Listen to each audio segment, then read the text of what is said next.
성도들 세권 제15장 더 큰 보상. 카드스턴 성전과 멀리 보이는 로키 산맥. 1921년 내내 히버 제이 그랜트는 데이비드 오 맥케이와 휴 캐넌이 세계 여러 지역을 방문하면서 보낸 편지들을 받아보았다. 두 사람은 5월에 사모아에서 성도들을 만난 뒤 피지를 방문하고 다시 뉴질랜드를 거쳐 오스트레일리아를 방문했다. 이후 그들은 동남아시아에 들렀고 계속해서 인도, 이집트, 팔레스타인, 시리아, 터키를 방문했다. 전쟁으로 피폐해진 터키 아인타브에 있는 동안 그들은 집을 버리고 떠날 준비를 하고 있는 약 30명의 아르메니아 후기 성도들을 만났다. 지난 10년 동안 현지 지부 회장단과 후기 성도들을 포함한 수많은 아르메니아인들이 아인타브와 같은 지역에서 살해되었다. 유타의 성도들은 그들을 위해 금식했고 제1회장단은 그들을 구조하기 위해 돈을 보냈다. 그러나 그 이후 폭력 사태가 확대되면서 아르메니아 성도들이 터키에 남아있는 것은 점점 더 위험해졌다. 큰 어려움을 겪으며 많은 기도를 한 끝에 선교부 회장인 조셉 부스와 현지 지도자인 모세스 힌도이아는 53명의 여권을 확보할 수 있었다. 그런 후 성도들은 남쪽으로 110km 이상 떨어진 시리아 알레포를 향해 출발했고 그곳에서 교회의 또 다른 지부와 만났다. 나흘이나 걸리는 여정이었지만 난민들은 계속되는 우천 상황을 뚫고 나아가 무사히 목적지에 도착했다.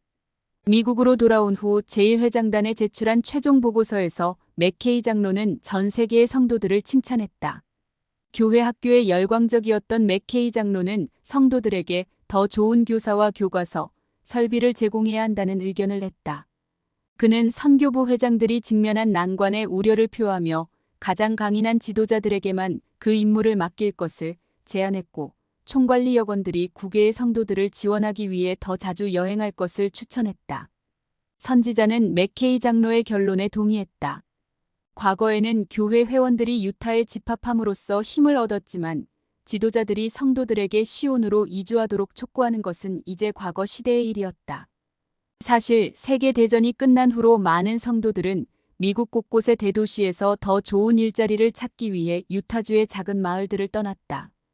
어느 곳에서나 교회 회원들은 초기 성도들이 미국 서부의 와드와 스테이크에서 받았던 지원을 현지의 지부와 선교부에서 제공해 주길 점점 더 많이 기대했다. 1922년 초에 캘리포니아 남부에 간 히버는 로스앤젤레스와 그 근방의 교회 지부의 규모에 깊은 인상을 받았다. 그는 1922년 4월 연차 대회에서 이렇게 말했다. 캘리포니아 선교부는 비약적으로 성장하고 있습니다. 그 지역의 성도들은 이제 곧 스테이크가 될 것이었다. 그러나 히버는 교회 회원들이 신앙에 충실하기 위해서는 강한 회중 이상의 것이 필요하다는 것을 알았다. 시대가 변하고 있었다. 히버는 그의 세대 사람들과 마찬가지로 사회가 더 세속적으로 변하고 도덕적으로 해이해지는 것을 걱정했다. 그는 위험한 영향을 경계하면서 젊은 성도들에게 교회의 상호양상회 프로그램에 참여할 것을 권장했다. 상호양상회는 예수 그리스도에 대한 신앙, 안식일 준수, 교회 모임 참석, 영적인 성장, 그리고 검약과 훌륭한 시민 정신을 증진시켰다. 또한 상호양상회는 청소년들이 지혜의 말씀을 지키도록 격려했는데 히버는 교회 회장이 된 후로 이 원리를 자주 가르쳤다. 그는 이렇게 말했다. 만약 우리가 상호양상회 모임에 참석하는 소년과 소녀들이 더 나은 후기 성도가 되도록 도울 수 있다면 이 향상회의 정당성은 자명해질 것이며 우리는 우리의 수고에 대해 전능하신 하나님의 축복을 받을 것입니다. 히버가 현대 생활의 모든 측면을 문제로 여긴 것은 아니었다. 1922년 5월 6일 저녁 히버와 그의 아내 아우구스타는 솔트레이크 시티에 있는 교회 소유의 라디오 방송국인 KGN의 첫 저녁 프로그램에 참여했다. 라디오는 신기술이었다. 방송국 건물은 양철과 나무로 만들어진 허름한 판잣집이었지만 운영자들은 전기 신호를 통해 메시지를 즉시 사방으로 수천 킬로미터까지 방송했다. 히버는 커다란 라디오 송신기에 입을 가까이 대고 부활한 구주에 관한 교리와 성약의 구절을 읽었다. 그리고 이어서 조셉 스미스에 대한 간증을 간결하게 전했다. 이는 선지자가 방송 전파를 통해 회복된 복음을 전한 최초의 일이었다. 그달 후반 상호 부조회 잡지의 미래를 논의하는 모임에 참석한 수사 게이츠는 더 많은 변화가 다가오고 있음을 감지했다. 이 잡지가 1914년에 우먼스 익스포넌트를 대체한 이후로 수사는 계속해서 편집장을 맡아왔었다. 처음부터 수사는 그 잡지가 희망, 아름다움, 그리고 자애의 등불이 되기를 바랐다. 그러나 그녀는 그 잡지의 운명이 결국 자신의 손을 떠났다는 것을 알았다. 지난 몇 달 동안 본부 상호부조회 회장인 클러리사 윌리엄스와 그녀의 서기 에이미 브라운 라이먼은 잡지 제작에 더 큰 역할을 하며 사회복지 사업에 관한 기사와 더불어 상호부조회와 교회 밖의 자선단체들의 협력에 관한 기사들을 잡지에 실었다. 수사는 사회봉사를 옹호하는 에이미의 진정성을 의심하지는 않았다. 하지만 그녀는 교회가 너무 세상과 얽히는 것을 에이미가 용납하고 있다고 우려했다. 수사는 이 상황을 다른 관점에서 보기 위해 열심히 기도했지만 새로운 접근법으로 상호부조회가 기능하는 것을 못마땅하게 여긴 나머지 에이미가 성취한 훌륭한 일들을 알아보지 못했다. 적십자와 다른 자선단체들은 이제 후기 성도와 관련된 모든 안건들을 상호부조회에 맡겼다. 도시에서 일자리를 찾기 위해 시골와들을 떠난 뒤 교회와 연락이 끊긴 가난한 성도들의 사례도 많았다. 상호부조회는 이러한 성도들을 돌보기 위해 자주 공공 및 민간 의료기관, 교육기관, 고용기관과 협력했다. 클러리사는 또한 최근 에이미와 본부 임원회와 함께 산고와 분만 중에 사망하는 후기 성도 여성과 신생아 수를 줄이기 위한 노력에 대해 상의했다.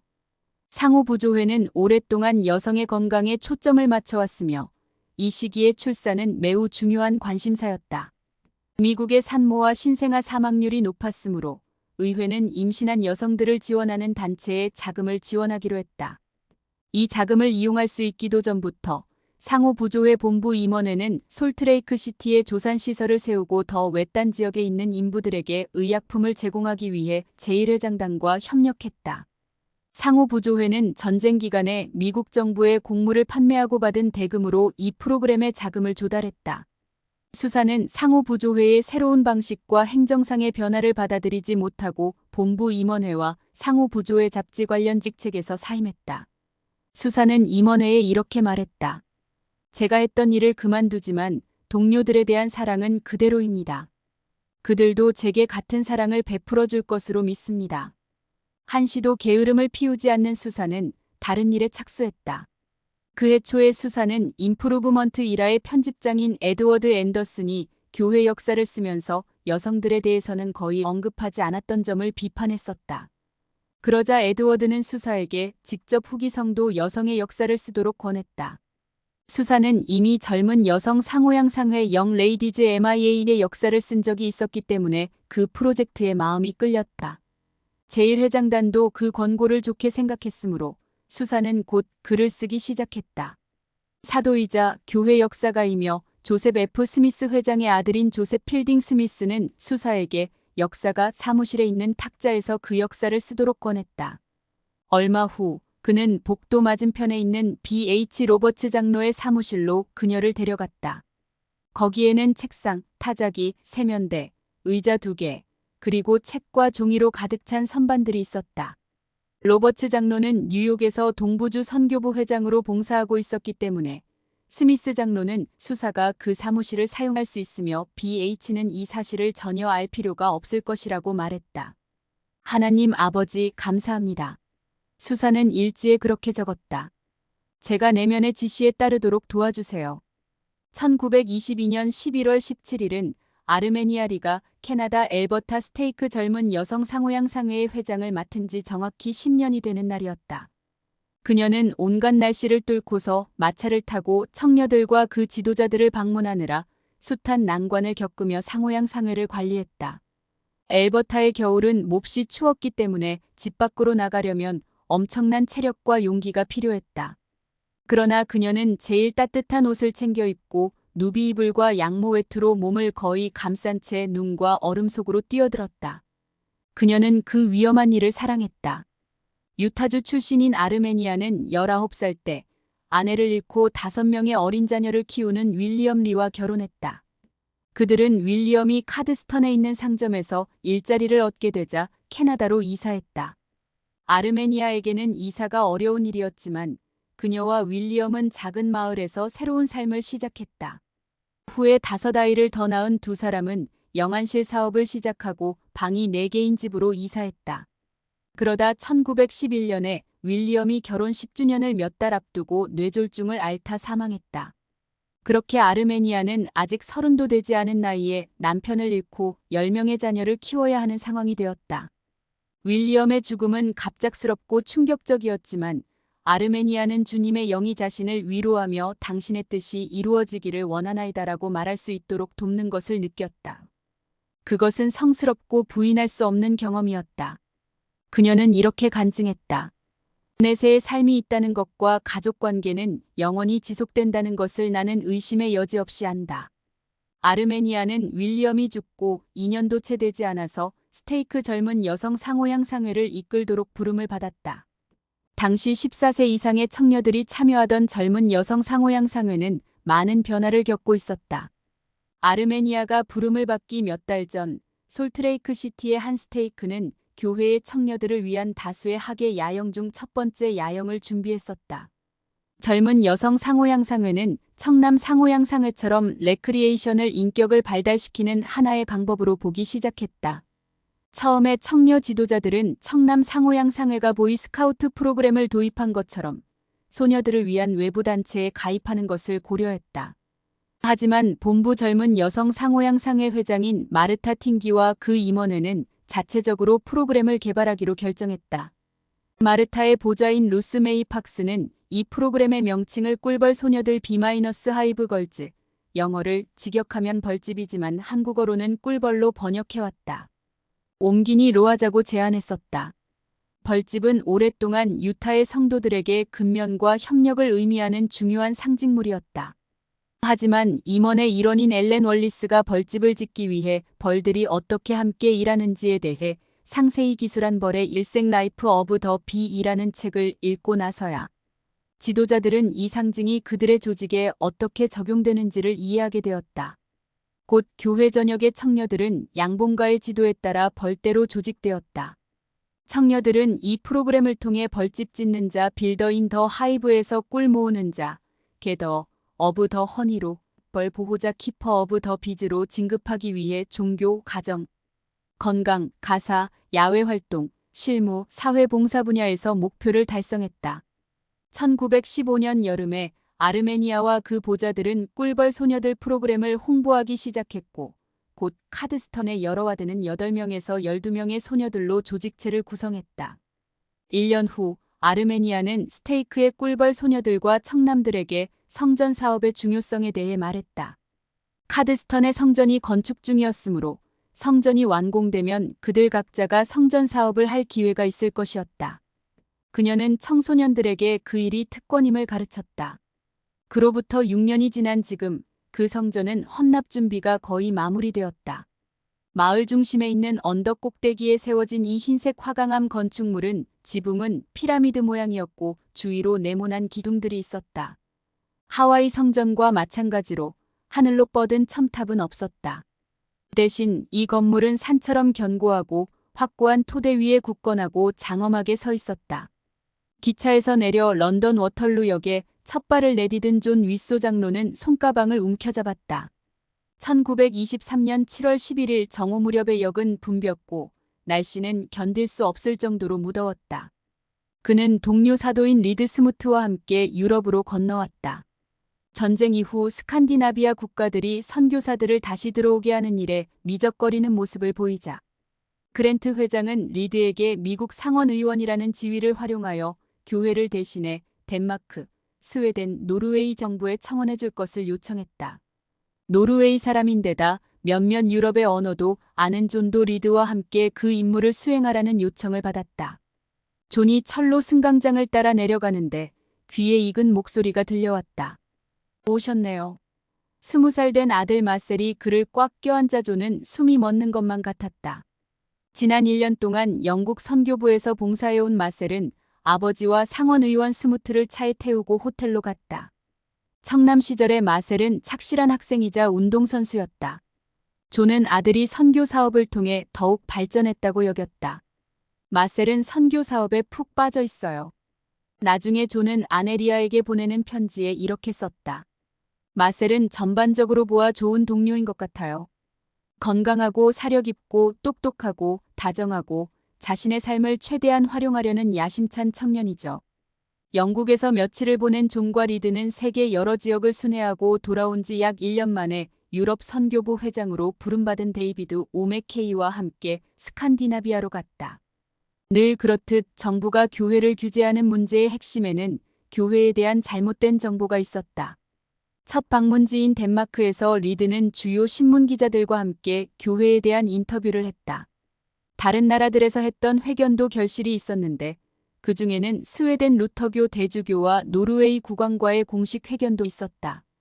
존은 이런 성공을 거둘 수 있었던 것은 리드의 명성 덕분이라고 여겼다. 논란이 된 선거 후 20년이 지난 지금 이 상원 의원은 미국 대통령과 친분을 쌓은 영향력 있는 국회의원이 되어 있었다.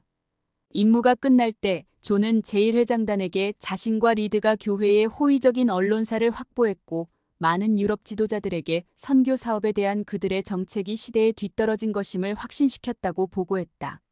하지만 이러한 일들을 경험하면서 존은 깊은 생각에 잠기게 되었다. 어느 날 힘든 회견을 마친 후 존은 자신이 존경했던 스웨덴의 유명한 화학자 옌스 야코브 베르셀리우스의 동상을 우연히 발견하게 되었다. 존은 그 동상 근처에 앉아서 자신이 성도들의 교육과 교회 봉사를 위해 유타로 돌아오는 대신 과학에 전념했더라면 어떻게 되었을까 하고 생각했다. 나는 정말로 베르셀리우스와 같은 삶을 한껏 즐겼을 거예요. 그날 저녁 존은 리아에게 보낸 편지에 그렇게 썼다. 하나님의 도움으로 내가 크게 성공했으리라는 걸 아니까. 대신 존은 예수 그리스도의 사도로서 봉사하기 위해 직업을 포기하고 많은 과학 연구를 단념했다. 그는 옛 꿈을 묻으며 슬픔을 느끼긴 했지만 자신의 새로운 길을 후회하지는 않았다. 내 영혼을 관통하는 이런 것들에 대해 여기서 이야기할 순 없어요. 존은 리아에게 이렇게 말했다. 어떤 것들은 내세의 삶에 대한 약속을 통해서만 정당화할 수 있을 거예요. 두 사도가 스칸디나비아에서 임무를 마치고 돌아온 지 얼마 되지 않은 1923년 8월 25일 특별 임시 열차가 캐나다에 도착했다. 이 기차의 승객은 엘버타 카드스턴 성전 헌납식에 참석하기 위해 솔트레이크 시티와 여러 다른 지역에서 온 히버 제이 그랜트와 9명의 사도, 그리고 수백 명의 성도들이었다. 마을은 순식간에 방문객들로 뒤덮였고 그 인원이 다 머물 장소도 턱없이 모자랐다. 하지만 캐나다 성도들은 기꺼이 손님들의 편의를 도모했다. 이날의 흥분 속에 아르메니아리는 사도인 조지 F. 리차즈, 그리고 오랫동안 자신의 스테이크 회장이었으나 이제 새로운 성전의 회장으로 부름받은 에드워드 제이 구드와 접견을 했다. 아르메니아와 에드워드는 오랜 친구 사이였다. 남편과 사별한 후 그녀는 종종 에드워드에게 가서 권고와 조언을 구했다. 그들은 스테이크 지도자로서 함께 일했으며 에드워드는 그녀에게 친형제나 다름없었다. 접견이 시작되자 리차즈 장로는 아르메니아에게 새로운 성전의 메이트론으로 봉사할 의향이 있는지 물었다. 만약 아르메니아가 이 직분을 수락한다면 그녀는 성전의 여성 봉사자들을 선발 및 감독하며 처음으로 자신의 의식을 받는 여성들에게 조언을 주고 그 밖의 수많은 임무를 수행해야 했다. 순간 아르메니아는 멍해졌으나 그 부름이 온 것을 영광스럽게 여겼다. 그녀는 이렇게 말했다. 겸손하게 이 직분을 받아들이고 최선을 다하겠습니다. 다음 날 제1회장단의 앤서니 이빈스는 성전 안에서 아르메니아를 성별했다. 그런 후 오전 10시에 그녀는 첫 번째 헌납식 모임에 참석했다. 해외 왕국실 재단에 무릎을 꿇은 그랜트 회장은 헌납 기도를 드리며 하나님께 성전을 성결하게 하고 성전을 통해 삶에 영향을 받게 될 이들을 축복해 주시기를 간청했다. 그는 또한 아르메니아가 매우 소중히 여기는 교회의 청소년들에게 특별한 축복이 내리기를 간구했다. 오 아버지시여, 당신 백성의 청소년들이 당신께로 인도하는 곱고 좁은 길에 계속 남을 수 있도록 해주시옵소서. 선지자는 기도했다. 당신께서 저희에게 주신 것처럼 이 사업의 신성함에 대한 간증을 그들에게 주시며 그들을 순결하게 지켜주시고 진리로 보호해 주시옵소서. 얼마 지나지 않아 성전은 의식을 위해 문을 열었다. 최근 몇 년간 그랜트 회장은 성전 참여를 늘릴 방법을 모색해왔다. 1922년에 그는 사도위원회의 4시간 반까지도 걸릴 수 있는 엔다우먼트 시간을 어떻게 하면 단축할 수 있을지 연구해보라고 요청했었다. 성전들은 이제 매일 여러 차례 의식을 했고 낮에 참석하지 못하는 성도들을 위해 저녁 의식을 제공하기 시작했다. 교회 지도자들은 또한 정규 의식에 방해가 될 수 있다는 이유로 성도들에게 치유 목적으로 침례나 축복을 받기 위해 성전에 오게 했던 관행을 종식시켰다. 한 가지 예기치 못한 변화는 성전 가먼트를 변경한 것이었다. 발목과 손목까지 내려오는 길이에 끈으로 된 매듭과 깃이 달린 기존의 가먼트 양식은 1920년대 의복 양식으로는 적합하지 않았다. 제1회장단은 모양이 어떤지보다는 가먼트의 상징성이 더 중요하다는 점을 인지했고 짧아지고 간소화된 가먼트를 이용할 수 있게 하라고 지시했다. 아르메니아는 메이트론의 임무를 수행하는 데 많은 시간을 들여야 했으므로 스테이크 젊은 여성 상호양상의 회장에서 해임되었다. 그녀가 청녀들과 함께했던 시간은 자신의 삶의 소중한 부분이었으므로 그들과 함께 일하던 것을 그리워했다. 그러나 그녀는 상호양상회에서 알게 된 청녀들이 자신의 엔다우먼트를 받고 현세와 영원에 걸쳐 남편에게 임봉되기 위해 성전에 올 때 그들을 맞이하는 데서 새로운 기쁨을 찾았다. 아르메니아는 영 우먼스 저널 편집자들의 권유에 따라 젊은 여성 상호양상회에서 수년간 봉사한 뒤 해임된 소회를 잡지에 실었다. 저는 시온의 청소년들을 무척 사랑합니다. 그녀는 이렇게 썼다. 저는 우리의 소녀들이 성장하고 그들의 유산에 합당한 여성으로 발전하는 모습을 보는 것보다 더 큰 보상은 바라지 않습니다. 스핑크스 앞에서 낙타에 올라탄 데이비드 오 맥케이와 휴 제이 캐넌, 1921년. Photograph of Armenian saints preparing to leave Aintab, Ottoman Empire, taken in 1921. 유타 지역의 첫 라디오 방송을 하는 히버 제이 그랜트, 미국 유타주 솔트레이크 시티, 1922년 5월 6일. 아르메니아 W.리. 캐나다 엘버타 카드스턴 성전 헌납식에 참석한 후기 성도들, 1923년 8월 26일.